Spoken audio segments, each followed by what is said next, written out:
This is Celtics Today by Chat Sports. I am Will Scott, breaking down the latest Boston Celtics rumors, and of course, those include Kevin Durant. We heard that bombshell report from Shams Charania yesterday saying that KD met with Nets owner Joe Tsai in London, gave him an ultimatum saying either trade me or fire my head coach Steve Nash and my GM Sean Marks. Joe Tsai put out a tweet last night. We're going to get to that later on in today's show.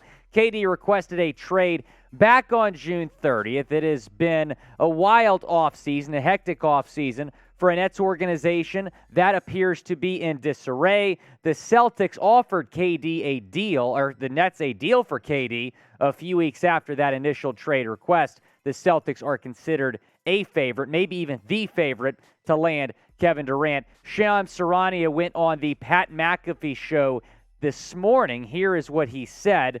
They have set a high asking price for Kevin Durant. In their conversations with Boston, which right now, when you look at the landscape, are probably a leading team right now for Kevin Durant when you look at the pieces that they have.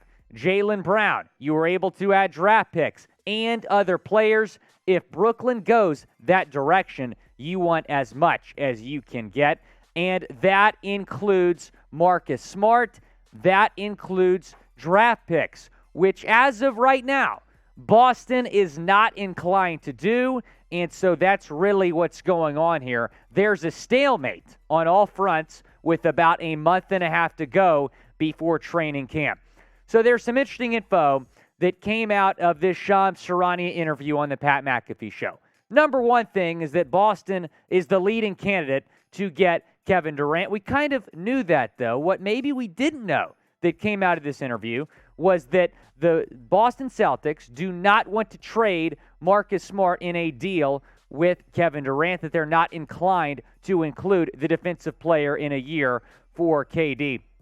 And I found this very interesting because after the Malcolm Brogdon deal, I feel like Brad Stevens and company might feel more comfortable moving Marcus Smart. Now, granted, you cannot replace what he can do on the defensive end. He's the best defensive player in the league. But offensively, you've kind of solved your issues there at the point guard position, trading for Brogdon. It makes me feel like maybe this Kevin Durant deal might not happen because it's pretty clear that the Nets would want Marcus Smart in any deal for KD. Now, here is what the Celtics offered a couple weeks back. They offered Jaylen Brown, Derek White, and a draft pick for Kevin Durant. The Nets declined that, saying that they want Marcus Smart. However, the Celtics were not at the time willing to give up Smart. And as of right now, as Shams Charania reported on the Pat McAfee Show, that is still the case. The Celtics do not want to trade Marcus Smart, the defensive player of the year, in any trade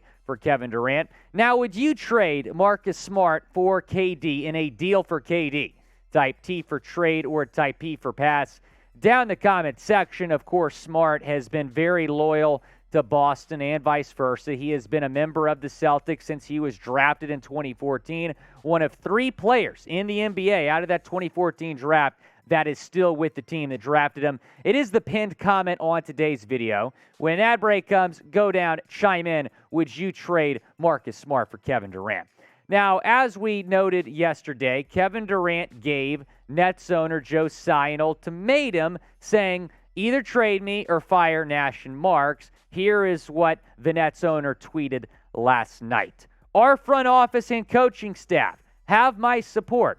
We will make decisions in the best interest of the Brooklyn Nets. So Joe Tsai making it pretty clear that he is not going to fire head coach Steve Nash, and he is not going to fire head coach or the general manager Sean Marks. So it looks more and more likely that a trade will happen. The question is, when will it happen? And I think it's going to take a while for a trade to develop. Look, you still have a month and a half before training camp. We might get into training camp with no deal done. This might take weeks. We saw a couple years back over in Minnesota when Jimmy Butler requested trade and no trade developed, and he went into training camp and made things very uncomfortable in Minnesota, and then the Timberwolves eventually traded him. So it might be a similar situation here, but the Nets, they do not have to rush trade. Kevin Durant has 4 years left on his contract. They're going to take their time. They want to fleece any team that they trade Kevin Durant to. Hopefully that team will not be the Boston Celtics. Here's what NBA Central reported as well, because this was interesting. Kyrie Irving is not a fan of Steve Nash and Sean Marks, per the New York Post. So the New York Post put out this article talking about Kyrie, and he's not a fan either of Nash or Marks. Here's the quote. Kyrie Irving hates these guys, the source said. He feels that Nash is terrible and Marks is bad. So Kyrie kind of on the same page with KD in the fact that they both want Nash and Marks gone. However, the Nets owner tweeted last night that that is not going to happen, that he supports his GM and his head coach. We'll get into more Celtics rumors in a second. First, I want to tell you about this great deal we're giving you on this Jason Tatum jersey, and you can get it on sale for a limited time at chatsports.com/Tatum. That link is going to be in the comments and the description. Go support our guy JT, chatsports.com/Tatum. Speaking of Jason Tatum, he talked to The Athletic in what was a very interesting interview. We did mention this interview yesterday because he talked about the KD rumors. He also talked about this, what he learned from the NBA Finals. And here is what he said. I learned that I'm 24 and one of the best players in the world, and that I will compete against whoever and take on that challenge. In that same breath, I feel like there's so much I could be better at, and I think that's the exciting part. That's where I'm at, where there's so much more I can be, so much more I can learn, and so many more experiences to go through. It's not a for sure thing, you know. You have to put in the work. You have to take the right steps. But I'm positive that we got the right group that will buy in, and we can't look past anything and try to coast our way back to the finals. We got to start from training camp. We got to start from day one.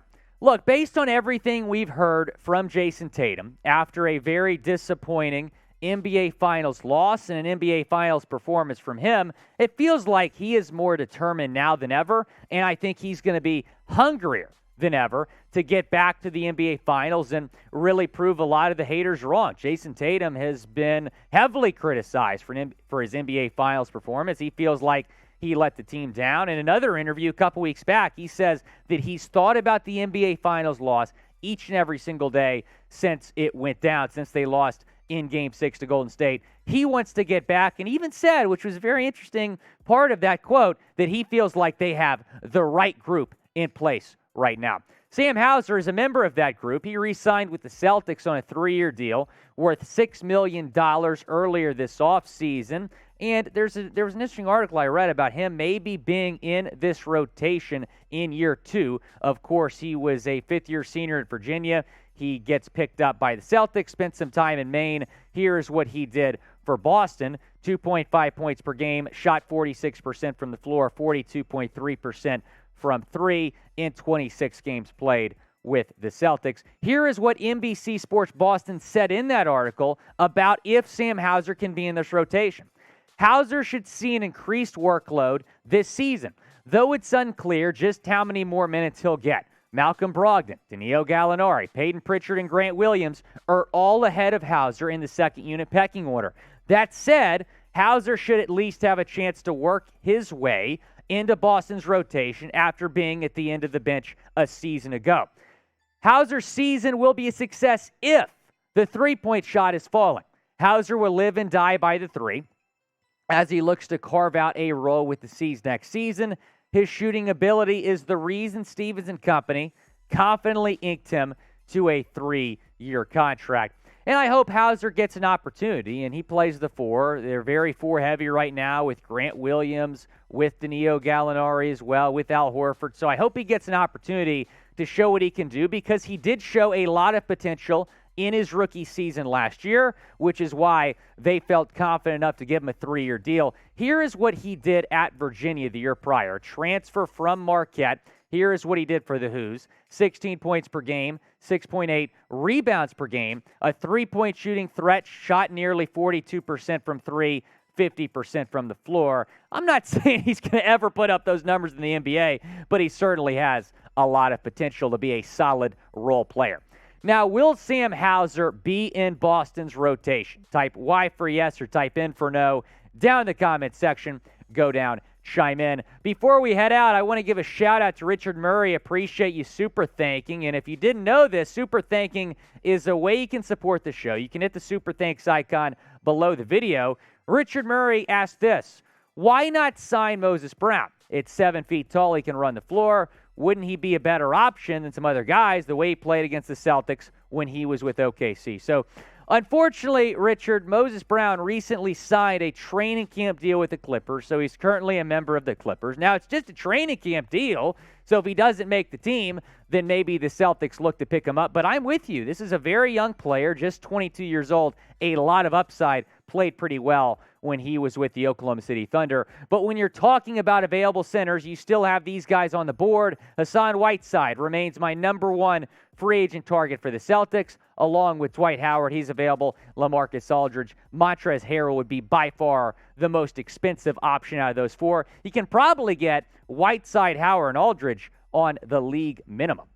Appreciate you all watching today's show. Again, you can super thanks below the video to show your support for Celtics Today.